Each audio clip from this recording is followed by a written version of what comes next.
Alright, welcome everyone. We're Semblance of Sanity. I'm Caleb. I'm Jacob. And we're here for Made in Abyss. Episode 9. Oh my gosh. We're really getting towards the end here. Yeah, and we're going into the abyss within the abyss. That's right. The hole within the hole. Whoa. Oh my. Things are going to get crazy. I feel like I said in the previous episode, we're going to get some kind of crazy creatures. Yes. Soon. We do need those. I feel like we're due for an actual crazy creature, not a slab of reanimated meat. Right. Yeah. Yeah. With them going into this pit, though, are they going to climb down or just jump down? Well, it seems like they're just going to jump down. Yeah. Which, okay, so... Might work with the air gusts. Possibly. Now, from the stuff that they showed in the opening, do you think those kinds of environments will be actual environments that they will come across at some point? Okay. Yes. So then, I get the feeling it's going to be the one with the green, balls. I don't remember that one. Oh, well. Okay. But yeah, a lot of the images kind of flashed over, and you don't really get to put them into your subconscious long-term memory, all that. Right. So, yeah. I guess we'll just have to wait and see what happens. So without further ado, let's get into it. An abyss within the abyss within the abyss. Maybe it goes down at a diagonal. Sure. Or they can at very least kind of climb it like a well, at a diagonal.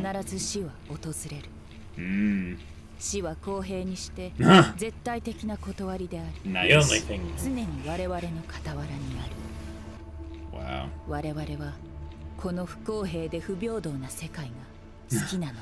Tell us how you really feel. We're actually going back to these guys. Wow. How would you know that? Yeah, exactly. Oh, did that take into account the 10 days they spent? Yeah. Of course, there'd be less time for them up here, so... Right. Fluffy little things. Yeah. That are secretly killers. Yeah, right. So cute. Not cute. Okay. Just ate a bunch of the things, I think. Madoka Jack? Did it say Madoka Jack? Yeah. Wow.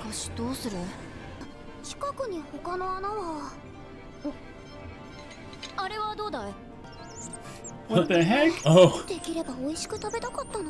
Oh, they're baked. Yeah. Oh, that's horrible. But kind of genius. Yeah. Oh.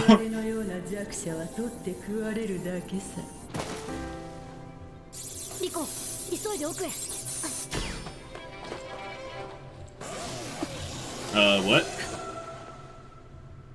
What was that? Of sorts. That looks hollowed out intentionally. Yeah.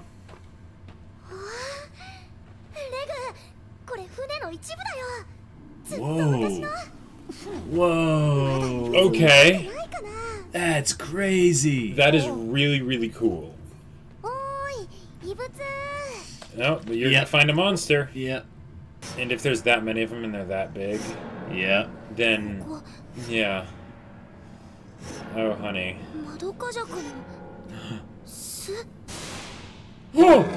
Oh, that's a problem.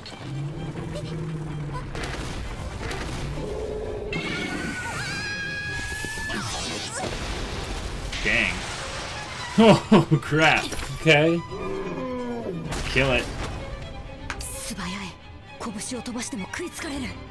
Yep. Maybe that's how where the hole came from. Jeez. Alright. Pieces.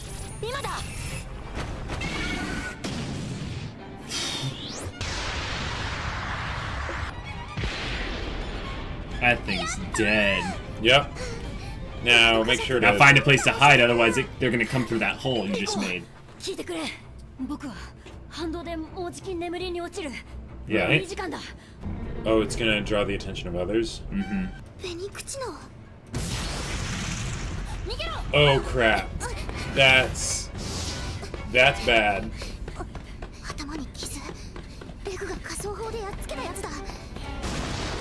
Holy crap, the one that from the first layer? Yeah, that's... Huh!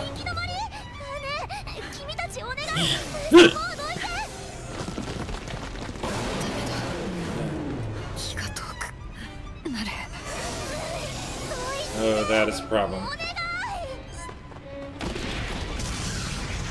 Jeez, this thing's vindictive. Yeah.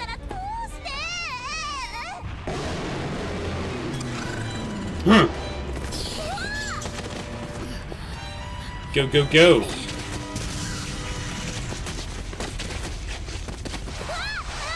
Man, why did the little critters not want to go down there? Yeah. Mm-hmm.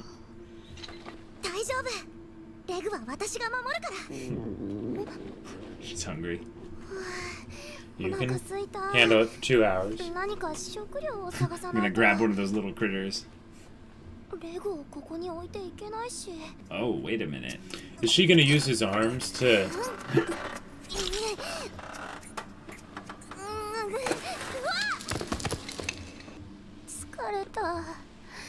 It's a good thing he's light. Right. If he actually weighed as much as a robot of his size. Right. She smells food. Oh, the fruit?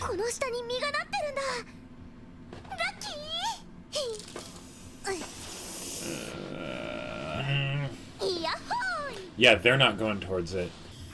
Oh, there's no music. Mm-hmm. Just...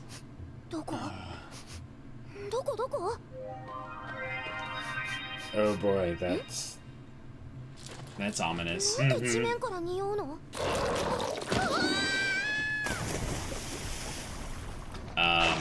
You were inside something. Yeah. You were inside a creature. And there's all the dead creatures.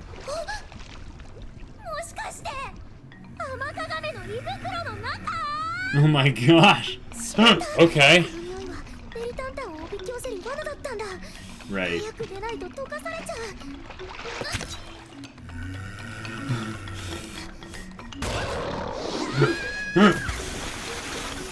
Oh, and that's like digestive fluids and crap. Yeah. Very acidic and stuff like that. Ooh. Yeah, you go, Rico. Oh. No way, is she actually gonna cut herself out?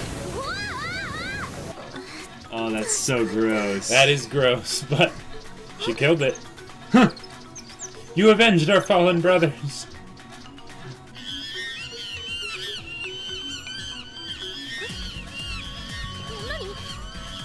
You smell like the fruit. Oh, yeah. Yeah. Uh-huh.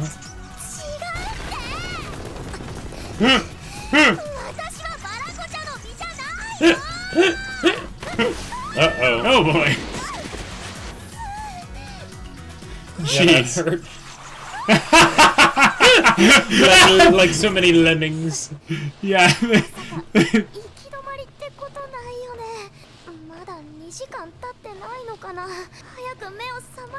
About 5 more episodes. Ooh, very nice environment.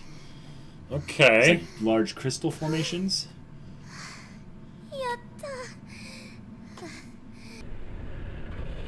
Oh, not at all ominous. No, she's got to go up. Mm-hmm.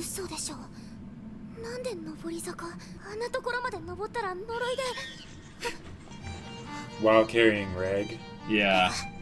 Jeez. Okay. Oh boy. Hallucinations. Yeah. Mm-hmm.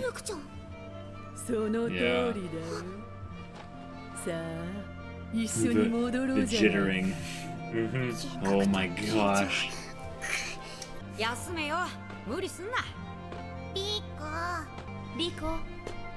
Oh yeah. I was waiting for that.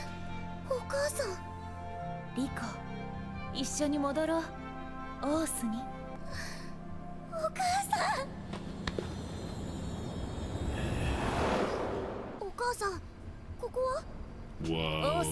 Okay. No, this is a full-on... Yeah. Because she treated it like a real thing. Right.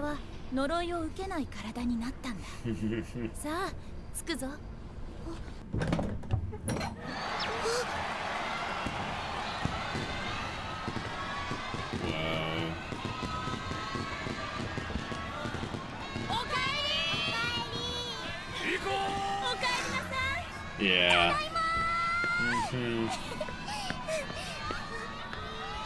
Problem is if she's actually moving, like... Right. Yeah, I'm worried about that too. There's no Reg. Who's Reg? Yeah.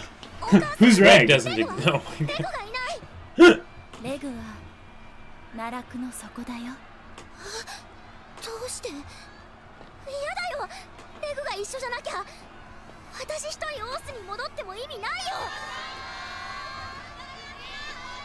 Those sounds actually make it even creepier. Oh.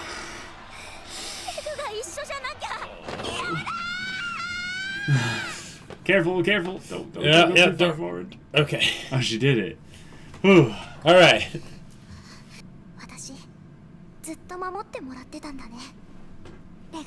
That's right.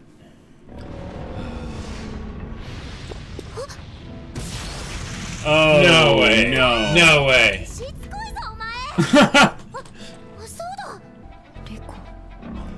She's gonna kill it with the... Yeah.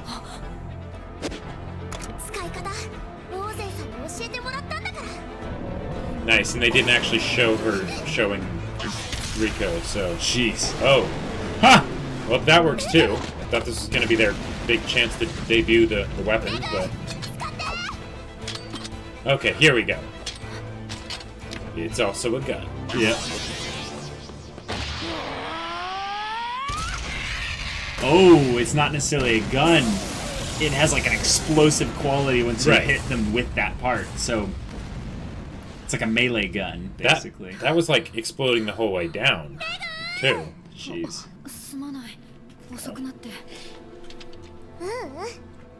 Where are we, by the way? Yeah. Yeah. But they're not alone.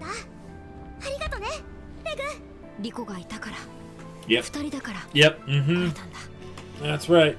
Oh, they're building up to something. Like, they're showing them, like, together we can do anything. Yeah, shut up.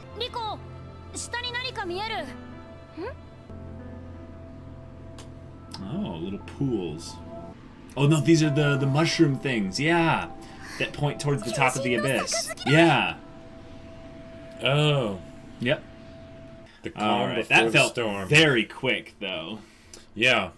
And yes, it is definitely the calm before the storm. One of the things I think they deceived us into thinking this episode for a little bit was that, oh no, they're actually going to be in danger because Reg is unconscious. Oh no, what are they going to do? But then it was actually a way for Rico to, learn about herself. And grow. But also it was kind of us, like, we were saying how much, like, Rico needed a little bit more spotlight this episode. And then they were realizing power of friendship, like, at the end. Right. It's like, oh, we can accomplish anything if Which we're means that together. Very soon there's going to be some bad stuff that happens. Yep, exactly. So, this layer didn't have any people. No. I called it. Yeah. I was also kind of surprised that they didn't have Rico defeat the Crimson Splitjaw. Because like she had the weapon, she was the one who'd been trained how to use it, so I kind of expected that this was going to moment to shine. I was a little bit surprised by that, but I think the reason why she didn't use it was because even if she did use it, it wouldn't have been effective. It's the idea she was too exhausted from the... Well, that, sure, but the idea that the weapon itself isn't what we thought it was. It's not some ranged rifle that she can shoot at it from. It's the idea that you click something and you hit it, and then it creates a spark of gunpowder when you pierce it with the pickaxe, which is great for like demolition and excavating. Oh yeah, because you can boom, boom, boom. You hit things with that. It makes it a lot easier. But yeah, she. But as far as doesn't like have the mobility to take a melee weapon against or the durability If she charged that thing with a melee weapon, she's dead. Like. Kind of. Or she's, irreparably in damaged. trouble, at the very least. Yeah. Yeah, so I'm kind of glad that everyone's okay. because I feel like Yeah. the story doesn't lend itself to them getting beaten by a monster. It's like it's gonna be those white whistles or some people that they meet down at the since they next layers. And I'm guessing that it's specifically going to be the helmeted one, because one, he was noted to be a scoundrel. Yeah. Specifically not nice like Ozen. But then also he's in the opening, and I don't think the other white whistles are. They are not. That is true. I mean, Ozen is, but yeah. So maybe he'll be the final, final problem for this season. Possibly. I feel like the white whistles are not all going to be antagonistic, but it'll be like they'll be dangerous. Right. But like if any of them were set up to be antagonistic, it was that one. Sure, or maybe they're just that one's tied up to be just main plot relevant. Yeah, okay. Like they could bump into the mysterious one, and they're just like, the numbers, they're bad, and it's like, okay, we're gonna leave, and you'll leave, and then they just go on their separate ways. Like I think that would be cool to have them bump into a white whistle that doesn't care at all about them, because they're either crazy or they're focused too much on their mission or what have you to care about. Yeah, because why would a white whistle care about a random red whistle and a no whistle that's down below? I think if anything, the white whistles are a problem potentially because Reg is a relic. Right, and they probably know that he's a relic just from looking at him. Mm-hmm. Yeah. So there's a problem with that. There is a problem with that. Now they just got to the 4th layer. That's pretty deep. They're going pretty far. Yeah. I think that this show will have them at the very least get to the 6th layer. Like I think that the way that they're setting this up is the idea that of all the layers that they've talked about thus far, they don't really talk about like the 7th layer because it's right. No the one idea is goes that no there. one's come back from that. Right. So and no one's come back even from the 6th layer. I think they said like. No, I think the 6th layer is the one that only white whistles can go to, or if they go down to the 6th layer. Sea of Corpses is the one that only white whistles can go to, and that's number 5. And And if you come back from that, you will probably lose your wits a little bit. I think. Right, but I think they said, and any white whistles that go past, like go down to the 6th layer, like it's just considered like a death sentence. Yeah, it's kind of a. You don't want to go that far down. I would say that what we're looking at is the idea of the Sea of Corpses being the last kind of treasure trove area. Okay. Before things get into the crazy stuff. And then the 6th layer is the place where there's the lost city. And then once you get there, that's where the people are going to be. Because it's going to make sense that people wouldn't want to go past that because, no one else has. Exactly. Or no one else has come back from there. But also, they really can't go back up either because... Yeah, so since so I get the feeling the Sea of Corpses is where things are going to start getting really dark. Yes. So that means maybe this is the last breather where they'll meet somebody in this 4th layer and then keep going. Yeah. This one layer, I think they talked a little bit about this layer being the one where the hallucinations start. I think so. Well, right, the one they're in right now. The one they're going into right now. Oh, but she already did the hallucinations on the previous Well, right, but she's on the bottom of it, basically. It's the idea that it's all kind of relative. It's not like there's a hard line at that's a good each point. bit. But this one will be... And it might be different for going up as opposed to just being in the layer at all.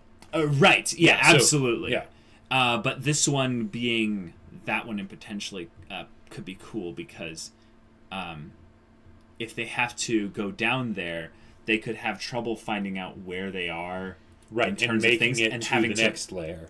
Right, but having to climb up potentially those little stalks or what have you, those mushroom green things. And I know Reg could do it and he'd be fine, but they could mess around with that slightly. Right. And I'm especially curious if Reg will still be as susceptible to the hallucinations as Rico is, because Reg was unconscious when Rico started hallucinating when they were going up, so they kind of glossed over that. But since he's a robot, does that mean that he has some? I think he's immune to it, right? Because he seems to be immune to the curse of the abyss, at least from the standpoint of going up. But with just the general ill effects of being at certain depths. Yeah. Like, I think he's immune. Probably. And that could be the cool way that they could actually get out of it. Otherwise, it's like if you're constantly hallucinating, you need outside help. Right. Yeah, I agree. Yeah. Who would they meet, though, in the next layer? I think this could be where they meet their first native. Maybe because they're a native, they've basically adapted to... Someone that just lives down here. That just lives down there, and because of that, they've adapted to the illusions, or the hallucinations, or whatever. That'd be interesting. And then they're able to sort of guide them through it, or maybe something. Someone that's not necessarily that helpful, they're just there, and it's like, ooh, a person. Yay. Oh, sure. Like, not necessarily Rico and Reg being like, ooh, a person, but they're this, like, extra character, or whoever is going to be the next distraction, basically, along their journey. Right. Could end up being, like, a pseudo-antagonist where they're like, oh, you're here, welcome, or something like that. Sure, because just a little bit wacky. Right, because the main danger that they seem to have built up is that in this fourth layer, since it's based on hallucinations, it's not so much of... Well, that's my speculation. I'm not 100% sure on that. I think I seem to recall something about that of the mushrooms and hallucinations or something. Okay. And if that is true, then the main conflict wouldn't necessarily be them dying or something like that, but rather them just losing their way there and being there forever. That would be cool. I think it would be fun to have more internal kind of discovery based upon forced hallucinations somewhat. Right. Yeah, and because kind of what they did here was really cool with having her go up to the town of Orth again with her mom. Be like, oh no, Reg's at the bottom. We left him there. Yeah. It's like, no, I have to be with him. No. And that's kind of interesting that the Abyss, like if the Curse of the Abyss is basically the Abyss wanting people to not go to the surface, wants them to just stay there forever. Right. Well, then I guess it does make sense because it shows them the thing that it thinks they want, which is escaping the Abyss, when they actually haven't, and they're still down there. Right. Yeah. It is curious. With them having gone down this way with this kind of tunnel and such, that means someone had to dig this tunnel, like, right, because that didn't look exactly like something that'd be naturally occurring. Well, yeah, but also just like I loved how they stumbled into these kind of little funky creatures and stuff on the way, like the little Narinten or whatever they were. They were so adorably cute. But what's funny is I kind of thought, I didn't say anything, but once we saw like a group of them, I'm like, what if? Because you said, like, they look adorable, but they're actually dangerous. And I was like, what if they suddenly were like, hey, and then suddenly their teeth popped out and they're just, and they attack.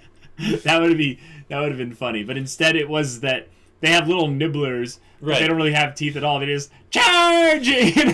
Swarm here! Swarm him! Swarm her! I'm being attacked by a bunch of little fuzzy creatures. Oh no. Save me. What are those things in Star Trek? The Tribbles. The Tribbles. It was like an army of Tribbles, basically. It also reminded me kind of the, what was it? It's like those little videos you see where it's like, man is violently attacked by a dog, and then it shows a little puppy, and it's like, right.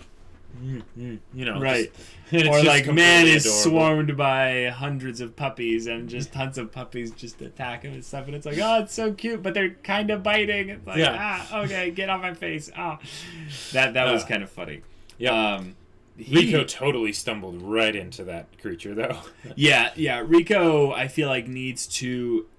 Her curiosity is her greatest strength and weakness. Yeah. But that one was pretty obvious. I feel like a couple times it's been like, oh, of all the unlucky stuff, Rico, that's just not fair. But then this is like... Other times it's like, okay, Rico, come on. Why don't you just open the random treasure chests as well, Right? The idea that you see some kind of cracks in the ground and stuff like that are uniformly shaped, and there's some weird smell coming from it. It's and there's a hole in the center of the cracks. Right. If anything, what you do is you get some dirt, find some rocks and dirt, chuck it over there to make sure, and then or get some of the creatures that you had and see if they go into it. You know. Yeah, you were so like casual about using them as bait for the other creatures. That was so that was awesome. Sad and funny because you're like, I mean, it's awesome in a hilarious way. Well, and the funny thing is, she felt bad because she had wanted to eat them. Right, but not only that, she's like, I wanted to eat you, but like, well, I guess. Here you go. And they're just like, she just throws them out. And they had a whole little, like, remembering the monologue of Ozin about the week and stuff like that. I was like, wow, okay. All right, that's funny. But it is kind of funny because they're basically like gerbil, rabbit, hamster things. Yep. And they were just used as bait to keep the Madoka Jacks. Madoka Jacks, like Madoka Jacks. Okay, I know that that probably wasn't meant to be a direct reference. But they had QB in the first episode. They had QB in the first episode, though, so I don't know. You know. Yeah. I know that Madoka isn't like some unique word specifically to, right. You know, Madoka Magica. Probably not. But it's not like Megumin or something. Right, exactly. But that seemed a little bit like, oh, wait a minute. Yeah. Now the references are, you know, starting to pop up a little bit more. Exactly. And also the themes seem to be pretty similar as well. So I wonder if this show looked at Madoka Magica a little bit and was like, hey, we're going to take some themes from there. But then we're also going to kind of put a little bit of Easter eggs in there. For and they did have the show. They did have cute white fuzzy creatures in this episode. Yep. That were eaten by the Madoka Jacks. But anyway. Yeah. Anyway. I would say this episode was good. It needed to happen. It feels a little bit slow coming off the backs of the massive story dump with Ozin and all that. But it was fun. But it was good because it was the different setting of the traversal down the abyss. If you notice, they had the first bit where it's kind of the cliff sides and all that. And they had the second one, which had the inverted jungle forest thing. Yeah. And then they had this. And they had this, yeah. Right, which is and that's one of the things that is really cool about the way they're doing this, because it's just making it seem like a place that they're actually exploring. Right. It's the idea that, you know, they might come in contact with a boat that's stuck in the middle of a cliffside for whatever reason. Why? I don't know. Yeah, who knows? But the idea that all those things could be there, it makes us excited for the moment-to-moment changes in the story. It's not like Star Wars where you have the desert that is covered in sand, or the planet that's covered in sand. I hate sand. Yeah. Everyone hates sand. Or the planet that's covered in snow or sinkholes or whatever, and it's like it's really cool. It's an ever-changing environment. It feels almost like this would be a perfect video game in a lot of ways, because video games sometimes have that where it doesn't make sense how it transitions from jungle into harsh cold all of a sudden. And they're literally going from level to level. Right. Yeah, I know that too. But with this part being more of an evolution of an unnatural environment already, it really makes us kind of anticipate what's the next part going to look like. Even though we already know names of it. That's one of the things I'm surprised by. They drop all these proper nouns specifically to get us anticipating what they'll look like, even though the names themselves kind of give away what they're like without telling us everything. Right. And the fact that they're also naming all of the creatures is really good too, because it's those little details that you might not think it's super important, but you notice it when it's not there, and you definitely notice it when it is there, because it's showing that there was a lot of thought put into this, even if it was just someone coming up with a bunch of random names for creatures, and it's like, you know what, I'm gonna have one of the creatures be named Madoka Jack. It's like a Wabbajack, but it's a Madoka Jack. Yeah, it's like a Wabbajack, but it's a Madoka Jack. And you're gonna just mash them together. And Crimson Splitjaw. Yeah, Crimson Splitjaw. It's like, just all those little things. It makes this world feel lived in. Right.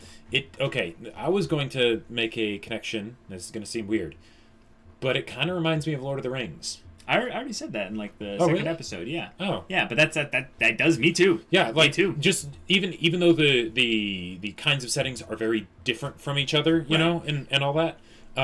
And the transitions in Lord of the Rings weren't as hard transitions. It just feels like this abyss feels big. Yes. Which is really cool. Scale is a thing that I feel like a lot of stories aren't able to communicate thoroughly. Yeah. What they end up doing is they tell you that the scale is big, and they'll end up throwing out numbers generally. Exactly. And it's such a boring thing when you hear about this place is 100 miles across. Okay. Yeah. Who cares? Again, it's like Star Wars. You go to a planet. Are there different locations on, like, Tatooine, for instance? Yeah, technically, but it's like, not yes, really. technically, but, like, if they go there, they're always going to Mos Eisley. There aren't any other cities or towns to go to. They do go to other places at some point, but I get what you're saying. And I love Star Wars. I'm not being... I know what you're saying. Yeah, it's very true. This bit, I think having them stumble through the... tunnels and stuff, and coming across crazy creatures and things like that. Mm-hmm. It reminds me of a Miyazaki film. I mean, this whole thing reminds me of a Miyazaki film, but this bit in particular where they just stumbled into this very colorful, crazy, weird creature that's basically all stomach. Like, that little bit there, I'm like, oh, hey, Sarlacc. Oh, wait, no, this is like straight up Miyazaki thing. This thing's just... And then it cuts into stuff like, right. Then they just plop out, and it just sort of dies. It just sort of dies. It's like, rough. What did it do to this, you? Yeah, this seemed like such this like crazy predator. Oh, it's gonna swallow her up. And then she just, not only does she start like cutting it inside, knives it. She but not just that. She cuts into it. And then, because the fact, she didn't actually cut a hole in it that they fell out of. She cut a hole, and then they sort of pushed themselves out of it. They basically chest bursted this thing. Yeah, it's all like, yes, good food. I will now digest you over the next 2 weeks. It will be wonderful. What is that? Stop that. Oh, side pain. Oh, I think I might have appendicitis. Oh, it's just like, die. And then, of course, it's out of the frying pan and into the fire, and then suddenly all the little creatures are like, you smell good. Mine, and then they just jump. Yep. Oh, man. I like that it was a mini adventure within the adventure overall, because they segued Reg out of the story by protecting her, which, by the way, that laser blast... Every time that they use it, it looks really cool. Look really good. Like, I am so glad it's not just like here's a primary color like white on the inside and then some primary color on the outside. Like, Star Wars was able to do it in the 70s, but come on, like, get a bit more creative with the laser blasts. Well, yeah, I think that this one also makes a point of saying that it's not necessarily a laser. There's a lot of pressure coming from it as well. Yeah, it's some energy wave thing. Of heat and something like that. Yeah. So there is some air being displaced by its presence and stuff like that. So I like that as well. Okay. On the topic of like Miyazaki, like Ghibli, sort of aesthetic for all of this, did any of those look familiar? No. It's not. It wasn't that they looked familiar, but you know how with a lot of like Miyazaki or Ghibli type designs, creatures, planes, or whatever. Get to it. What do you mean? They'll have a bunch of like finely outlined like details on the design of the thing itself. Okay. Whereas a lot of times, or at least it seems like to me, there will be less of like stenciled like black outlines on the body of the thing, and they'll save that for like the outside. Sure, kinda. And that was just something that I noticed that strongly reminded me of Ghibli, not just with what they were having and the general look of the things, but down to like how they drew it too. I think kind of. I feel like the Made in Abyss theme has a lot less hard black lines in general. So you're just not going to see those even on the outside, on the outline of like the silhouette thing. Sure. So maybe on the character artist, because you can tell that there's a different character artist than a background artist and stuff like that. And for the background and the creatures and stuff like that, I don't see as many hard black lines, which I've grown accustomed to now. I think in the beginning I was a little bit kind of like jarring, but it still everything looked gorgeous, so I liked it. But now I don't mind it at all. I actually really like it. I feel like it's hard to tell about the hard lines on the silhouette, like the outlines, but maybe sometimes. Well, like on the creatures and stuff, they'll have like little tendrils or hairs or whatever, right? And it looks like those are like very clearly like it's defined that this is what it is and it's right there. Yeah. As opposed to in some other things where it seems to be a bit more just ambiguous. Yeah, like the crimson splitjaw when it's flying on like the bottom of its chin and stuff like that. Yeah, that kind of stuff. Yeah, I could see that. Yeah, this was a lot of fun. It was. Guys, I guess that's it for discussion on this one. Yeah, because not too much to discuss, but a good episode. Decent amount. Good stuff. Yeah. If you want to watch the next episode of Made in Abyss Reactions right now, go check out the link in the description below for our Patreon's early access.